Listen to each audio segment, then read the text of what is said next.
Buddy പോലീസുകാരനെ കൂടെ കൂട്ടി നേരെ ഹീറോയുടെ കുഞ്ഞിനെ കാണാൻ പോവും, ഹീറോയുടെ മോളെ. എന്നിട്ട് മോളോട് ഇന്നലെയും മിനിഞ്ഞാന്നും നിന്റെ അച്ഛൻ എവിടെയായിരുന്നു മോളെ, നിന്റെ കൂടെ ഉണ്ടായിരുന്നോ എന്ന് ചോദിക്കുകയാണ്. മോള് പറയും, അതെ അച്ഛൻ എന്റെ കൂടെയായിരുന്നു. എന്താ നിങ്ങൾ ചോദിക്കുന്നത്? ഒന്നുമില്ല മോൾ, അച്ഛന്റെ കൂടെ വർക്ക് ചെയ്യുന്നവരാ ഞങ്ങള്, മോളെ കാണാൻ വേണ്ടി മാത്രം വന്നാണെന്ന് പറഞ്ഞിട്ട് ക്രൈം ഹെഡ് അവിടുന്ന് തിരിച്ചു പോകുന്നു. പോകുന്ന വഴി ബഡ്ഡി ക്രൈം ഹെഡിനോട് ചോദിക്കുന്നുണ്ട്, സാർ എന്തിനാണ് ആ സുഖമില്ലാത്ത കുട്ടിയെ ചോദ്യം ചെയ്യാൻ എന്നെ വിളിച്ചോണ്ട് വന്നത്, എന്താണ് ഇതിന് പിന്നിലെ കാരണം? അപ്പൊ ക്രൈം ഹെഡ് പറയും, ഹീറോ ഈ ഡിപ്പാർട്ട്മെന്റിൽ വരുന്നതിന് മുന്നേ ക്രൈം ഹെഡിന്റെ കൂടെയാണ് വർക്ക് ചെയ്തുകൊണ്ടിരുന്നത്. അപ്പൊ പല കേസിലെ എവിഡൻസും അവൻ നശിപ്പിക്കുകയുണ്ടായി പണം വാങ്ങിയിട്ട്. അന്ന് ഹീറോയുടെ ഭാര്യയ്ക്ക് സുഖമില്ലായിരുന്നു, അതുകൊണ്ടാണ് പണത്തിന് വേണ്ടി ഹീറോ അങ്ങനെ ചെയ്തത്. സോ ഹീറോ ഫ്രോഡ് കാണിച്ചപ്പോൾ ഹെഡ് ആ ഡിപ്പാർട്ട്മെന്റിൽ നിന്ന് ഈ ഡിപ്പാർട്ട്മെന്റിലേക്ക് ഹീറോയെ ട്രാൻസ്ഫർ ചെയ്താണ്. ഇപ്പൊ ഹീറോയുടെ കുഞ്ഞിന് സുഖമില്ല, അതുകൊണ്ട് വീണ്ടും അവനിങ്ങനത്തെ ഫ്രോഡ് പരിപാടി ചെയ്യുമോ എന്ന് എനിക്ക് സംശയമുണ്ട്. അതുകൊണ്ടാണ് കുഞ്ഞിനെ ചോദ്യം ചെയ്യാൻ വന്നത് എന്ന് അയാൾ പറയും. ആ സമയത്താണ് ബഡ്ഡി പോലീസുകാരന് ഹീറോ വിളിക്കുന്നത്. 7:30 മണിക്ക് നമ്മൾ രണ്ടുപേരും കണ്ടുമുട്ടണം, പ്രധാനപ്പെട്ട കാര്യം പറയാനുണ്ട് എന്ന് ഹീറോ പറയും. അപ്പൊ ബഡ്ഡി, എനിക്ക് മറ്റൊരു കാര്യം പറയാനുണ്ട്, ഞാൻ എന്തായാലും നേരിട്ട് കാണുമ്പോൾ പറയാം. ഇപ്പൊ ക്രൈം ഹെഡിന്റെ കൂടെ വർക്കിലാണെന്ന് പറയും. ക്രൈം ഹെഡ് അടുത്തിരിക്കുന്നോണ്ട് തന്നെ ഹീറോയാണ് വിളിച്ചതെന്ന് ബഡ്ഡി കാണിക്കുന്നില്ല. ക്രൈം ഹെഡിനെ ഡ്രോപ്പ് ചെയ്ത് കഴിഞ്ഞിട്ട് ബഡ്ഡി ഹീറോയെ വിളിച്ച് കാര്യം പറയും. ഹെഡിന് നിങ്ങളെ സംശയമുണ്ട്, അയാൾ കുഞ്ഞിനെ വരെ കാണാൻ പോയിരുന്നു, നിങ്ങൾ കെയർഫുൾ ആയിട്ടിരിക്കും, ഒരു കാര്യങ്ങളും ലീക്കാവാൻ പാടില്ല. ഇത് അറിഞ്ഞ ഉടനെ ഹീറോ കുഞ്ഞിന്റെ അടുത്തേക്ക് ഓടിപ്പോവാണ്. കുഞ്ഞിനെ ബെഡ്റൂമിൽ കാണില്ല. ഈ നേരത്ത് നമ്മുടെ മുടിയൻ ഗാങ്സ്റ്റർ ബഡ്ഡി പോലീസുകാരനെ പിടിക്കുന്നു. പിടിച്ചോണ്ട് വന്ന അവന്റെ ക്ലബിലെ കൂട്ടുകാരനെ തല്ലി ചതച്ചത് കാണിച്ചു കൊടുക്കും. ബഡ്ഡി പോലീസുകാരൻ പേടിച്ച് വിറച്ചിരിക്കുക. ഈ നേരത്ത് ഹീറോ തന്റെ കുഞ്ഞിനെ ബാത്റൂമിൽ ബോധം കെട്ട് കിടക്കുന്ന കാണും. കുഞ്ഞിനെ വാരിയെടുത്ത് കരഞ്ഞുകൊണ്ട് ഓടുകയാണ് ഹീറോ. അപ്പൊ ഇവിടെ ബഡ്ഡിയുടെ കൂട്ടുകാരൻ ക്ലബിലെ വലം കയ്യൻ, അവൻ ഒരുപാട് അടി കൊണ്ടിട്ടുണ്ട്. ആ അടി കൊണ്ടതിന് ശേഷമാണ് അവൻ പറയുന്നത്, ഇവനാണ് ബഡ്ഡിയാണ് ആ ഡെലിവറി ഡേറ്റിനെ കുറിച്ച് എന്നോട് ചോദിച്ച്, ഞാൻ ഇവനോടാണ് അത് പറഞ്ഞത്, മറ്റൊന്നും എനിക്കറിയില്ല, ഞാനിതിൽ കുറ്റക്കാരനല്ല, അവനോട് ഡേറ്റ് മാത്രമേ ഞാൻ പറഞ്ഞു കൊടുത്തിട്ടുള്ളൂ, അതും മറ്റു പോലീസുകാരുടെ ശല്യം ഉണ്ടാവില്ല, ഞാൻ കവർ ചെയ്ത് തരാം എന്ന് പറഞ്ഞുകൊണ്ടാണ്. ഉടനെ ബഡ്ഡി, നീ എന്താടാ പറയുന്നത്, ഞാനൊന്നും ആ പണം എടുത്തിട്ടില്ല, ഞാൻ നിങ്ങൾക്ക് വേണ്ടി നിങ്ങളെ കവർ ചെയ്യാൻ തുടങ്ങിയിട്ട് എത്ര നാളായി, അതിനുള്ള കൈക്കൂലി പറ്റുന്നുണ്ട്, ആ ദിവസം നിങ്ങൾക്ക് ബുദ്ധിമുട്ടില്ലാതെ നോക്കുകയാണ് ഞാൻ ചെയ്ത്, അല്ലാതെ ഈ ക്രൈമിൽ എനിക്ക് ബന്ധമില്ല. എന്നാൽ വില്ലന്മാർക്ക് മനസ്സിലായി ബഡ്ഡിക്ക് ഇതിൽ കാര്യമായിട്ട് ബന്ധമുണ്ടെന്ന്. ഇവര് ബഡ്ഡി പോലീസുകാരനെ ഇരുത്തി അവന്റെ കൈ വലിച്ചു പിടിച്ച് വെട്ടാൻ വേണ്ടി ഓങ്ങാണ്. ബഡ്ഡി പോലീസ് കാറിക്കൊണ്ട് പറയും, എന്നെ ജീവനോടെ വിടൂ, ഞാൻ നിങ്ങൾക്ക് ആ പണം എത്തിക്കാം, പണം എടുത്ത ആളെ എനിക്കറിയാം, ഞാൻ ആ പണം തിരിച്ചെത്തിക്കാനുള്ള എല്ലാ ഹെൽപ്പും നിങ്ങൾക്ക് ചെയ്യാം, എന്നെ ദയവേത് വിടൂ എന്ന് പറഞ്ഞിട്ട് ബഡ്ഡി കരയുക. അപ്പൊ ബഡ്ഡിക്ക് മുന്നിൽ വെച്ച് കൂട്ടുകാരൻ വലം കൈയിനെ കൊന്നിട്ട് ഇവര് ഡെമോ കാണിച്ചു കൊടുക്കും, പണം എത്തിയില്ലെങ്കിൽ നിനക്കും ഇതാണ് അവസ്ഥ. ഇപ്പൊ ഇവിടെ ഹോസ്പിറ്റലില് ഡോക്ടർമാര് ഹീറോയോട് പറയാണ്, കുഞ്ഞിന് ഇനിയും താങ്ങാനുള്ള ശക്തിയില്ല, എത്രയും പെട്ടെന്ന് സർജറി നടത്തണം, അല്ലെങ്കിൽ അവളുടെ ജീവൻ ആപത്താണ്, നിങ്ങൾ പണം എത്തിക്കും. ഹീറോ ആകെ വിഷമത്തിലാവും. ഈ നേരത്ത് ബഡ്ഡി പോലീസുകാരൻ തിരിച്ച് വീട്ടിലേക്ക് വരുമ്പോൾ അവൻ ഇടികൊണ്ട അവസ്ഥ കണ്ടിട്ട് ഗേൾഫ്രണ്ട് ചോദിക്കുകയാണ് എന്താ പറ്റിയെന്ന്. അവനുള്ള കാര്യങ്ങളെല്ലാം തുറന്നു പറയും. ഇനി നമുക്ക് ഒരു നിമിഷം ഇവിടെ നിൽക്കാൻ പാടില്ല, നമ്മൾ രണ്ടുപേരും കൂടെ ഫിലിപ്പീൻസിലേക്ക് പോവാം, ഞാൻ അവിടുന്ന് കുറച്ച് പണം എടുത്തോണ്ട് വരാം, ഇനി നാട്ടിൽ നിൽക്കണ്ട. അപ്പൊ ഗേൾഫ്രണ്ട് ആണെങ്കിൽ എന്റെ അച്ഛനും അമ്മയും ഇവിടെ സോളിലാണ്, അവരെ വിട്ടിട്ട് ഞാൻ എങ്ങനെയാ വരാ, എന്റെ എല്ലാം എവിടെയല്ലേ ഉള്ളത്. അപ്പൊ ബഡ്ഡി പോലീസ്, ഞാനുണ്ടല്ലോ നിനക്ക്, ഞാൻ മാത്രമേ ഉള്ളൂ നിനക്ക്, അതല്ലേ സത്യം, നമുക്ക് ഒരുമിച്ച് ജീവിച്ചൂടെ, ഇവിടെ നിന്ന് നമ്മുടെ രണ്ടുപേരുടെയും ജീവൻ ആപത്താ, ഞാൻ പറയുന്നത് കേൾക്ക്, എന്നെ വിശ്വസിക്കുക, നമുക്ക് പോകാം, ഞാൻ പണം എടുത്തോണ്ട് വരാമെന്ന് പറഞ്ഞിട്ട് ബഡ്ഡി പോലീസുകാരൻ ഒരു ഭാഗത്ത് നിന്ന് പണം എടുക്കാൻ വരുന്നു. ആ നേരത്തെ തന്നെയാണ് ഹീറോ കുഞ്ഞിന് വേണ്ടി പണം അവിടെ നിന്ന് എടുത്തോണ്ട് പോകുന്നു. അത് കണ്ടുടനെ ബഡ്ഡി,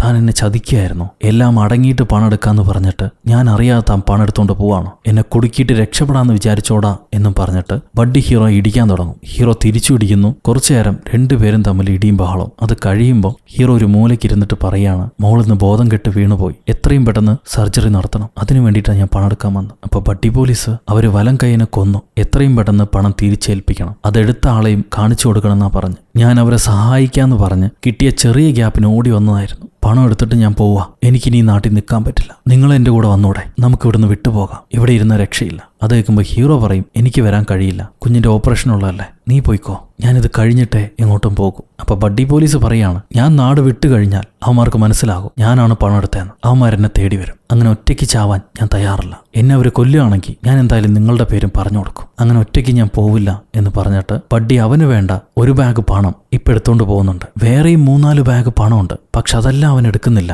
പൊക്കാൻ മാത്രം കഴിയുന്ന ഒരു ബാഗ് മാത്രമേ ഇപ്പൊ എടുക്കുന്നുള്ളൂ. പിറ്റേന്ന് ഹീറോ ഹോസ്പിറ്റലിൽ ഇരിക്കുമ്പോൾ അവന്റെ ചീഫ് പോലീസുകാരുടെ കയ്യിൽ നിന്ന് കോള് വരുന്നു. പോലീസിനൊരു ടിപ്പ് കിട്ടിയിത്രേ, ഹീറോയുടെ പാർട്ട്ണറാണ് പണം മുഴുവൻ അടിച്ചു മാറ്റിയിരിക്കുന്നത്, അവൻ ഫിലിപ്പീൻസിലേക്ക് രക്ഷപ്പെട്ടു പോകാൻ നിൽക്കാണ്, ഉടനെ അവനെ ചെന്ന് പിടിക്കണം. ഇതറിഞ്ഞ ഉടനെ ഹീറോ കാർ എടുത്ത് ഓടി വരിക കൂട്ടുകാരന്റെ അടുത്തേക്ക്. അപ്പൊ ബഡ്ഡി പോലീസ് ആണെങ്കിൽ കൂട്ടുകാരനാണെങ്കിൽ പണവുമായി കടന്നു കളയാൻ വേണ്ടി ഒരുങ്ങായിരിക്കും വീട്ടില്. എന്നാൽ കാറുകളുടെ ശബ്ദം കേട്ട് ബിൽഡിങ്ങിന് താഴേക്ക് നോക്കുമ്പോൾ ഒരുപാട് പോലീസുകാര് ആ ബിൽഡിംഗ് വളഞ്ഞിട്ടുണ്ട്. ഇവൻ ഉടനെ ഗേൾഫ്രണ്ടിനെ വിളിച്ച് എന്താടി പറ്റിയത്, വേഗം ഇറങ്ങെന്ന് പറഞ്ഞ് പോയി നോക്കുമ്പോൾ ഗേൾഫ്രണ്ട് ഒരു ഭാഗത്ത് ഒളിച്ചിരിക്കുക. അവൾ ഐ എം സോറി എന്ന് പറയുന്നുണ്ട്. അപ്പൊ അവളാണ് പോലീസുകാരെ വിളിച്ച് പറഞ്ഞത് ഇവനാണ് പണം എടുത്തത്, പണവുമായിട്ട് കടന്നു കളയാൻ പോവാണെന്ന്. അവള് ചതിച്ചാണ്, എന്നാലും ഹെൽപ്പ് ചെയ്യാണെന്ന രീതിക്ക് ചതിച്ച.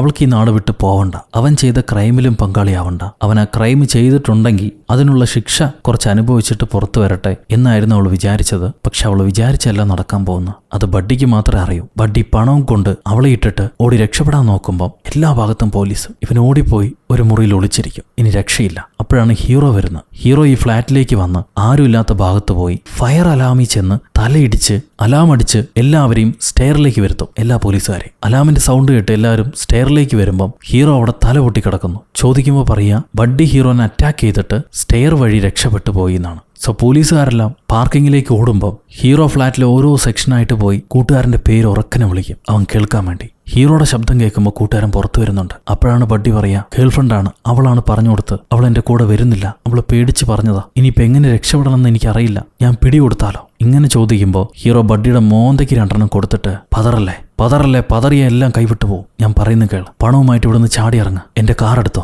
ആരും അറിയാതെ രക്ഷപ്പെട്, ഒഴിഞ്ഞ സ്ഥലത്ത് പോയി കോയിൻ ബുത്തിന്ന് എന്നെ വിളിക്കേ, മറ്റൊരു രീതിയിലും കോണ്ടാക്ട് ചെയ്യാൻ ശ്രമിക്കരുത്, ആരും നിന്നെ കാണരുത്, രക്ഷപ്പെട്ടോ എന്ന് പറഞ്ഞ് ഹീറോ സ്വന്തം കാറിന്റെ കീ കൊടുത്ത് അവനെ രക്ഷപ്പെടുത്തും. എന്നിട്ട് ബാക്കിയുള്ള പോലീസുകാരോട് അവൻ എന്നെ തല്ലി എന്റെ കാറുമായിട്ട് രക്ഷപ്പെട്ടു എന്ന് പറയാണ്. അപ്പൊ ചീഫ് ഹീറോയോട് ചൂടാവും. എന്നിട്ട് നീ ഇത് ഇപ്പോഴാണോടാ പറയണേ എന്ന് ചോദിച്ചിട്ട് അത് കഴിയുമ്പോഴാണ് ക്രൈം ഹെഡ് അങ്ങോട്ട് വരുന്നത്. ഹീറോയെ തല്ലി കൂട്ടുകാരൻ രക്ഷപ്പെട്ടു എന്ന് പറയുന്നത് ക്രൈം ഹെഡിന് വിശ്വസിക്കാൻ പറ്റുന്നില്ല. അത് കഴിഞ്ഞവര് ബഡ്ഡിയുടെ ഗേൾഫ്രണ്ടിനെ വിളിച്ച് ചോദ്യം ചെയ്യുന്നുണ്ട്. ബഡ്ഡിക്ക് വേറെ ആരുമായിട്ടെങ്കിലും കണക്ഷൻ ഉണ്ടോ, ഈ പണം മറ്റാരുമായിട്ടെങ്കിലും ഷെയർ ചെയ്തിട്ടുണ്ടോ, ആരെങ്കിലും കൂടെ ഉണ്ടായിരുന്നോ എന്ന് ചോദിക്കുകയാണ്. ഭാഗ്യത്തിന് ബഡ്ഡി ഗേൾഫ്രണ്ടിനോട് ഒരു വിവരവും പറഞ്ഞിട്ടില്ല, പണം എടുത്തതല്ലാതെ. ക്രൈം ഹെഡ് വന്നിട്ട് ആ ഗേൾഫ്രണ്ടിനെ വീട്ടിലേക്ക് പറഞ്ഞു വിടുന്നു. അവളല്ലേ ടിപ്പ് തന്നത്, അവളിനി ഉപദ്രവിക്കണ്ട എന്ന് പറഞ്ഞ് അവൾ അവിടെ നിന്ന് പറഞ്ഞു. അത് കഴിയുമ്പോൾ ഹീറോയ്ക്ക് ഒരു കോള് വരുന്നുണ്ട്. മുടിയൻ വില്ലനാണ് വിളിക്കുന്നത്. നിന്റെ കൂട്ടുകാരൻ മാത്രമല്ല പണം എടുത്തിട്ട് മുങ്ങിയിരിക്കുന്നു, ഇതിൽ നിനക്കും പങ്കുണ്ടെന്ന് എനിക്കറിയാം. നിന്റെ കൂട്ടുകാരൻ എവിടെയുണ്ടെങ്കിലും അവനെ ഞങ്ങൾക്ക് പിടിച്ചു തരണം, എന്നാ നിന്നെ ജീവനോടെ വിടാം. മാത്രമല്ല ഞങ്ങളുടെ കയ്യിൽ നിന്ന് പോയ പണവും തിരികെ വേണം, അല്ലെങ്കിൽ നിന്നെ ജീവനോടെ വെച്ചേക്കില്ല എന്ന് പറഞ്ഞ് മുടിയൻ ഹീറോയെ ഭീഷണിപ്പെടുത്തുന്നുണ്ട്. അപ്പോഴാണ് ക്രൈം ഹെഡ് ഹീറോയെ വന്ന് കാണുന്നത്. നിന്റെ കൂട്ടുകാരനാണോ നിന്നിപ്പോൾ വിളിച്ചത്? എനിക്കറിയാം അവൻ നിന്നെ വിളിക്കുമെന്ന്. ഞാനൊരു മുഖ്യമായ കാര്യം നിന്റെ അടുത്ത് പറയാനുണ്ട്, എന്റെ കൂടെ വായോ എന്ന് പറഞ്ഞ് ക്രൈം ഹെഡ് ഹീറോയെ വിളിച്ചുകൊണ്ട് പോകും. എന്നിട്ട് അവരെന്തൊക്കെയോ സംസാരിക്കുന്നു, എന്താണെന്നറിയില്ല. ഈ സീൻ കഴിയുമ്പോൾ ഹീറോ കൂട്ടുകാരനെ വിളിച്ച് ഇന്ന് രാത്രി നീ ആ പണം ഒളിപ്പിച്ചു വെച്ചിരിക്കുന്ന ഷെഡിലേക്ക് വായോ, 9 മണിക്ക് ഞാൻ അവിടെ വെച്ച് നിന്നെ മീറ്റ് ചെയ്യാം. ഈ നാട്ടിൽ നിന്ന് എങ്ങനെയെങ്കിലും രക്ഷപ്പെട്ടു പോകാനുള്ള മാർഗം ഞാൻ നിനക്ക് അവിടെ വെച്ച് പറഞ്ഞുതരാം, ആരും കാണാതെ വായോ എന്ന് പറയുന്നുണ്ട്. കൂട്ടുകാരൻ സമ്മതിക്കും, ബഡ്ഡി സമ്മതിക്കും. അത് കഴിയുമ്പോഴാണ് ഈ ക്രൈം ഹെഡും ഹീറോയും എന്താണ് സംസാരിച്ചത് എന്ന് കാണിക്കുന്നത്. സംഭവം ക്രൈം ഹെഡ് ബഡ്ഡി പോലീസുകാരന്റെ കാറിൽ ഒരു പേന വെച്ചിരുന്നു. അത് വോയിസ് റെക്കോർഡറാ. ആ റെക്കോർഡറിൽ ബഡ്ഡി പോലീസ് ഹീറോയോട് സംസാരിക്കുന്നതിന്റെ വോയിസ് നോട്ടുണ്ട്. ക്രൈം ഹെഡ് നമ്മളെ സംശയിക്കുന്നു, നമുക്കെതിരായിട്ട് എവിഡൻസ് ഒന്നുമില്ലല്ലോ, എല്ലാം ഓക്കെ അല്ലേ, നമുക്ക് കുഴപ്പമൊന്നും ഉണ്ടാവില്ലല്ലോ, എന്താ ചെയ്യേണ്ടത് എന്നാണ് ബഡ്ഡി പോലീസ് ചോദിച്ചിരിക്കുന്ന ഹീറോയോട്. ഇത് പ്ലേ ചെയ്ത് കേൾപ്പിച്ചതിന് ശേഷം ക്രൈം ഹെഡ് പറയും, ആ പണം ശരിക്കും ആർക്ക് കിട്ടേണ്ടതാണ് എന്നറിയോ, അതെന്റെ പണമായിരുന്നു, അതാണ് നിങ്ങൾ തട്ടിയെടുത്തത്. ഹീറോ ഞെട്ടിപ്പോകും. ഈ ക്രൈം ഹെഡിനൊരു പ്ലാൻ ഉണ്ടായിരുന്നു. അയാൾ ഈ ചൈനക്കാരന്മാരുടെ മണി ലോണ്ടറിംഗ് പരിപാടി കണ്ടുപിടിച്ചു. ആ ഗ്യാങ്ങിലെ ഒരുത്തനെ പിടിച്ച് ചൊറിഞ്ഞപ്പം ഇവർക്ക് കാര്യങ്ങൾ പിടികിട്ടി. അപ്പൊ അവനെ തന്നെ ഒരു മോളായി ഈ ഗ്യാങ്ങിൽ ഉൾപ്പെടുത്തി അവർ വെച്ചിരുന്നു, വിവരങ്ങൾ കളക്ട് ചെയ്യാൻ വേണ്ടിയിട്ട്. അയാളെയാണ് മരിച്ച കോലത്തിൽ ഹീറോയ്ക്ക് കണ്ടുകിട്ടുന്നത്. അപ്പൊ അയാള് കുറച്ച് കാര്യങ്ങൾ എവിഡൻസായി കളക്ട് ചെയ്ത് വെച്ചിരുന്നു. അതാണ് SD കാർഡിൽ ഹീറോയ്ക്ക് കിട്ടിയത്. ഇയാൾ മരണപ്പെടുമെന്ന് ക്രൈം ഹെഡ് ഒരിക്കലും വിചാരിച്ചില്ല. അവിടെയാണ് പുള്ളിക്ക് തെറ്റിപ്പോയത്. ഈ പണം ചൈനക്കാർ മാറ്റുന്ന ദിവസം അവിടെ ക്രൈമിലെ ഇൻസ്പെക്ടറെ നിയമിച്ചത് നമ്മുടെ ക്രൈം ഹെഡാ. ക്രൈം ഇൻസ്പെക്ടർ ആ ചൈനക്കാരെ പിടിക്കുന്നു. പിന്നീട് ക്രൈം ഹെഡും പോലീസുകാരും ചെല്ലുന്നു. അവിടെ ഉണ്ടായിരുന്ന പണമെല്ലാം സീസ് ചെയ്തിട്ട് ഒരു 200-300 മില്യൺ എവിഡൻസ് ആയിട്ട് എടുക്കും. ബാക്കിയുള്ള പണമെല്ലാം ഞാൻ എനിക്ക് വേണ്ടി മാറ്റാൻ നിൽക്കുകയായിരുന്നു. അതായിരുന്നു എന്റെ പ്ലാൻ, നിന്റെ പോലത്തെ മണ്ടൻ പ്ലാൻ അല്ല. ആ കഞ്ഞിയിലാണ് നീ പാറ്റിയിട്ടത്. ഇപ്പൊ പണം എവിടെ? നിന്നെ ഞാൻ രക്ഷപ്പെടുത്താം, എനിക്ക് ആ പണം തന്നാൽ മതി, അതിലൊരു പങ്ക് ഞാൻ നിനക്ക് തരാം, അല്ലെങ്കിൽ നിന്റെ കാര്യം കട്ടപ്പോകയാ, പിന്നെ ഒരിക്കലും നീ ലോകം കാണില്ല. ഇത് കേൾക്കുമ്പോൾ ഹീറോ ചോദിക്കും, എന്നെ രക്ഷപ്പെടുത്തുകയാണെങ്കിൽ ബഡ്ഡിയോ, അവൻ എന്താ ചെയ്യാൻ പോകുന്നത്? അപ്പൊ ക്രൈം ഹെഡ് പറയാണ്, നമുക്ക് ഈ കുറ്റം കെട്ടിവെക്കാൻ വേണ്ടി ഒരുത്തം വേണമല്ലോ, അത് ബഡ്ഡി പോലീസുകാരനാക്കാം. സംസാരിക്കാൻ കഴിയാത്ത മരിച്ച ഒരു കുറ്റക്കാരൻ, അതാണ് നിന്റെ കൂട്ടുകാരനാവാൻ പോകുന്നത്. നിനക്ക് രക്ഷപ്പെടണമെങ്കിൽ അത് മാത്രമേ വഴിയുള്ളൂ, വേറെ ഒന്നും ചെയ്യാൻ പറ്റില്ല എന്ന് പറയും. ഹീറോയ്ക്ക് ദേഷ്യം വരുന്നുണ്ട്, എന്നാലും അവൻ രക്ഷപ്പെടണമെങ്കിൽ കൂട്ടുകാരനെ കൊലയ്ക്ക് കൊടുക്കണം, വേറെ വഴിയില്ല. അതുകൊണ്ട് തന്റെ കൂട്ടുകാരനെ ബഡ്ഡിയെ കൊല്ലാൻ വേണ്ടിയിട്ടാണ് ഇപ്പൊ ഹീറോ അവൻ 9 മണിക്ക് ഈ ഫാം ഹൗസിലേക്ക് വരാൻ പറഞ്ഞിരിക്കുന്നത്. ഹീറോ ആദ്യം ഹോസ്പിറ്റലിൽ ചെന്ന് തന്റെ കുഞ്ഞിന് വേണ്ട പണം കെട്ടിവെച്ച് അവളെ സർജറിക്ക് കൊണ്ടുപോകും. സർജറിക്ക് കൊണ്ടുപോയി വിട്ട് അവിടെ നിന്ന് ഇറങ്ങാൻ നേരം ബാത്റൂമിൽ വെച്ച് വില്ലന്മാര് ഹീറോയെ പിടിക്കുന്നു. മുടിയന്റെ ആൾക്കാർ. അതിൽ 2 പേരെ ഹീറോ അടിച്ചു പൊട്ടിച്ച് അലക്കി ഉണക്കുന്നുണ്ട്. അവരടിച്ചു കഴിഞ്ഞ് മുടിയനെ പിടിക്കാൻ നോക്കുമ്പോൾ മുടിയൻ എന്നെ അടിച്ചുകൊണ്ട് കാര്യമൊന്നുമില്ല, നീ ആ ചൈനക്കാരുടെ കയ്യിൽ നിന്ന് രക്ഷപ്പെടാൻ പോകുന്നില്ല, ഞങ്ങൾ പറയുന്ന അനുസരിക്കുന്നു പറഞ്ഞ് പുറകിലേക്ക് മാറിപ്പോവുക.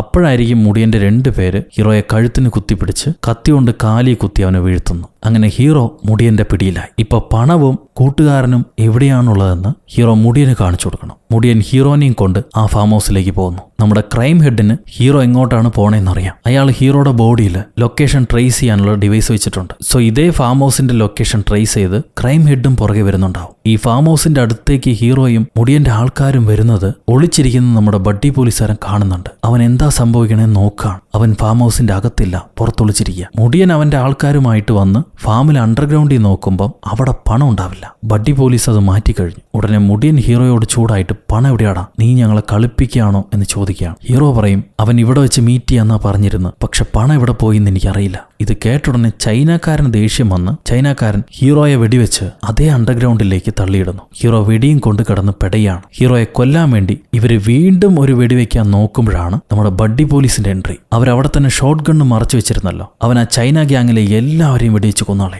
ചൈനക്കാരന്റെ ഹെഡിനെയും വെടിവെക്കുന്നുണ്ട്. ആ തന്തയെ അങ്ങനെ വിട്ടാൻ പറ്റില്ല. അങ്ങനെ അതിലെ എല്ലാവരെയും കൊന്നു കളയുമ്പം ഈ മുടിയൻ മാത്രം മിസ്സാവുന്നുണ്ട്. അവനൊരു വെടി കൊണ്ടിട്ടുണ്ടെങ്കിലും എഴുന്നേറ്റ് വന്ന് അവന്റെ കത്തി കൊണ്ട് ബഡ്ഡി പോലീസുകാരനെ കുത്തി വീഴ്ത്തുക. എന്നിട്ട് അവന്റെ തന്നെ തോക്ക് തട്ടിപ്പറിച്ച് പണം എവിടെയാടാ, ആര് ചത്താലും വേണ്ടില്ല, ആ പണം എനിക്ക് വേണം, അത് തരാതെ നിന്നെ ഞാൻ വിടില്ല എന്ന് പറഞ്ഞ് ഇവനെ ഷൂട്ട് ചെയ്യാൻ നിൽക്കുമ്പോൾ ബഡ്ഡി പോലീസ് പറയാണ് നീ ഷൂട്ട് ചെയ്തോ, ആ പണം ആർക്കും കിട്ടില്ല, ആർക്കും തരാൻ ഞാൻ ഉദ്ദേശിക്കുന്നില്ല, എന്നെ കൊന്നോടാന്ന് പറഞ്ഞിട്ട് നിലത്തന്നെ കിടക്കുക. അപ്പൊ മുടിയൻ നീയും നിന്റെ കൂട്ടുകാരനൊപ്പം ചാവടാന്ന് പറഞ്ഞ് ബഡ്ഡിയെ വലിച്ചോണ്ട് വന്ന് ഈ അണ്ടർഗ്രൗണ്ടിലേക്ക് ഇടാൻ നോക്കുമ്പോഴാണ് ഹീറോ അണ്ടർഗ്രൗണ്ടിൽ നിന്ന് രക്ഷപ്പെട്ടു പോയത് മനസ്സിലാക്കുന്നത്. ഹീറോയ്ക്ക് ഒരു വെടിയിലേ കൊണ്ടിട്ടുള്ളൂ. പെട്ടെന്ന് നിഴല് കണ്ട് മുടിയൻ തിരിയുമ്പോഴേക്കും ഹീറോ മുടിയനെ വെടിവെച്ച് അതേ അണ്ടർഗ്രൗണ്ടിലേക്ക് ഇട്ട് കൊന്നുകളെ. അത് കഴിഞ്ഞ് തോക്ക് നേരെ കൂട്ടുകാരന്റെ ദേഹത്തേക്ക് തിരിക്കുന്നുണ്ട്. അവൻ പേടിച്ച് നിൽക്കുമ്പോൾ 2 വെടി പൊട്ടുന്ന ശബ്ദം കേൾക്കാം. ഈ നേരം ക്രൈം ഹെഡ് പുറത്ത് കാത്തു നിൽക്കുക എല്ലാ സീനും കഴിയാൻ വേണ്ടി. കഴിഞ്ഞിട്ട് ഈ ഫാം ഹൗസിനകത്തേക്ക് കടക്കുമ്പോൾ അവിടെ ബഡ്ഡിയെല്ലാം മരിച്ചടക്കുന്നു. ഹീറോ ആയിരിക്കും മരിച്ചടക്കുന്നത്.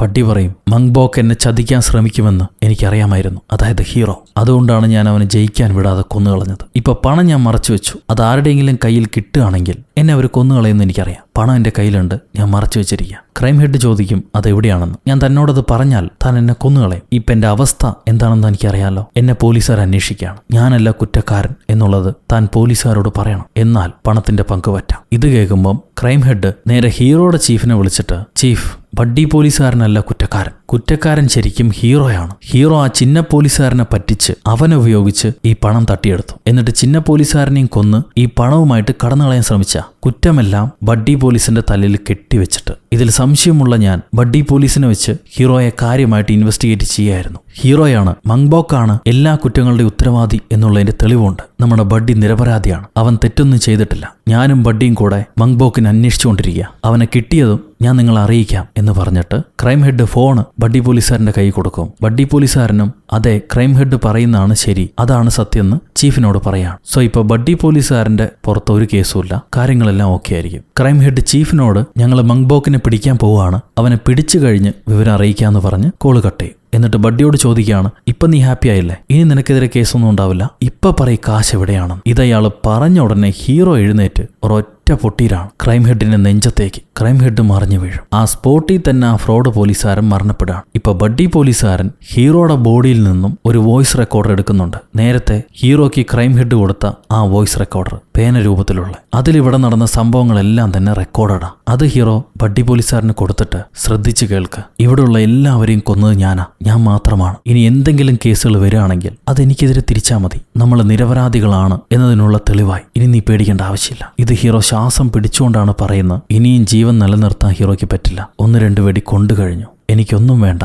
എൻ്റെ കുഞ്ഞിനെ ഒന്ന് കാണണം എന്നുണ്ടായിരുന്നു. അവൾ ഓക്കെ ആയിരിക്കും, സർജറി കഴിഞ്ഞിട്ടുണ്ടാവും, അവൾ പൂർണ്ണ ആരോഗ്യവതിയായിട്ട് തിരിച്ചു വരും, എനിക്കത് കാണാൻ കഴിയുന്നുണ്ട്. അവൾക്ക് കൂട്ടായിട്ട് നീ വേണേ എന്ന് പറഞ്ഞ് ഹീറോ കണ്ണടയ്ക്കും. അങ്ങനെ ഹീറോ അവിടെ വെച്ച് മരണപ്പെടാണ്. ഈ നേരം ഹീറോയുടെ മോള് ഹോസ്പിറ്റലിൽ നിന്ന് കണ്ണു തുറക്കുന്നു. സർജറി ഭംഗിയായി കഴിഞ്ഞു. അവൾക്ക് പൊതുജീവൻ തിരിച്ചു കിട്ടിയിരിക്കുന്നു. അവിടെ നിന്ന് ബ്ലാക്ക് ഔട്ട് ചെയ്താൽ കുറച്ചു നാൾ കഴിഞ്ഞിട്ട് ബഡ്ഡി പോലീസുകാരൻ തന്റെ ജോലി രാജിവെച്ച് ഓസ്ട്രേലിയയിലേക്ക് പോകാൻ തീരുമാനിക്കുകയാണ്. സ്റ്റേഷനിൽ നിന്ന് എല്ലാവർക്കും ബൈ പറഞ്ഞ് നേരെ ഒരു പഴയ കെട്ടിടത്തിലേക്ക് വന്ന് അവൻ ഒളിച്ചു വെച്ചിരുന്ന കുറച്ച് പണമൊക്കെ എടുത്തിട്ട് ഹീറോയുടെ മോള്, ആ കുഞ്ഞുകുട്ടി ഇപ്പൊ കുറച്ചുകൂടെ വലുതായിട്ടുണ്ട്, അവളെയും വിളിച്ചിട്ട് രണ്ടുപേരും കൂടെ ഓസ്ട്രേലിയയിലേക്ക് പോവാം. കുഞ്ഞുമോള് ചോദിക്കും, അങ്കിൾ നമ്മൾ എന്തിനാ ഓസ്ട്രേലിയയിലേക്ക് പോണേന്ന്. ഇപ്പൊ ബഡ്ഡി പോലീസുകാരൻ പറയും, ഓസ്ട്രേലിയയിൽ പോയാൽ നല്ല ഇംഗ്ലീഷ് പഠിക്കാം, നല്ല വിദ്യാഭ്യാസം ഉണ്ടാവും, നല്ല കൂട്ടുകാരെ കിട്ടും, നമുക്ക് സമാധാനത്തോടെ സന്തോഷത്തോടെ കഴിയാം. മാത്രമല്ല മോളുടെ അച്ഛൻ ഒരുപാട് ഇഷ്ടമായിരുന്നു മോൾ ഓസ്ട്രേലിയയിലേക്ക് കൊണ്ടുപോകാൻ. അച്ഛനും മോൾ അവിടെ ഉണ്ടായാലോ സന്തോഷിക്കാം, അച്ഛന്റെ സന്തോഷമല്ലേ മോൾക്ക് വേണ്ടത്, അപ്പൊ നമുക്ക് പോകാൻ വായോ എന്ന് പറഞ്ഞ് കൊച്ചിനെയും കെട്ടിപ്പിടിച്ച് പൊക്കിയെടുത്ത് അങ്കിള് മാമൻ മോളെയും കൊണ്ട് ഓസ്ട്രേലിയയിലേക്ക് പോവാം. മനസ്സിൽ അയാൾ പറയുന്നുണ്ട്, സഹോദര ജിമിനെ കുറിച്ച് ആലോചിച്ച് വിഷമിക്കേണ്ട, അവൾ തന്നെക്കാളും എന്നെക്കാളും ബുദ്ധിശാലിയാ, ഒരുപാട് സന്തോഷമായിട്ട് നമ്മുടെ മോള് ജീവിക്കും, അതിന് ഞാൻ ഉറപ്പ് തരുന്നു, ഞാനുണ്ട് അവൾക്ക് കാവൽ എന്ന് പറഞ്ഞ് ബഡ്ഡി പോലീസ് ഇങ്ങനെ നടന്നു പോകുമ്പോൾ അവിടെ വെച്ച് ഡേർട്ടി മണി എന്ന സിനിമ അവസാനിക്കുന്നു. സോ ഗൈസ്, എങ്ങനെയുണ്ട് ഈ കഥ? നിങ്ങൾക്ക് ഇഷ്ടപ്പെട്ടു എന്ന് വിചാരിക്കുന്നു. നിങ്ങളുടെ അഭിപ്രായം കമന്റിലൂടെ രേഖപ്പെടുത്തുക. ലൈക്ക് ചെയ്യാനും ഷെയർ ചെയ്യാനും പുതിയ കൂട്ടുകാരെല്ലാവരും ചാനൽ സബ്സ്ക്രൈബ് ചെയ്യാനും ഒരിക്കലും മറക്കരുത്. അടുത്തൊരു അടിപൊളി സിനിമയായിട്ട് വീണ്ടും കണ്ടുമുട്ടുന്നത് വരെ, until then it's bye from ഒരു കഥ.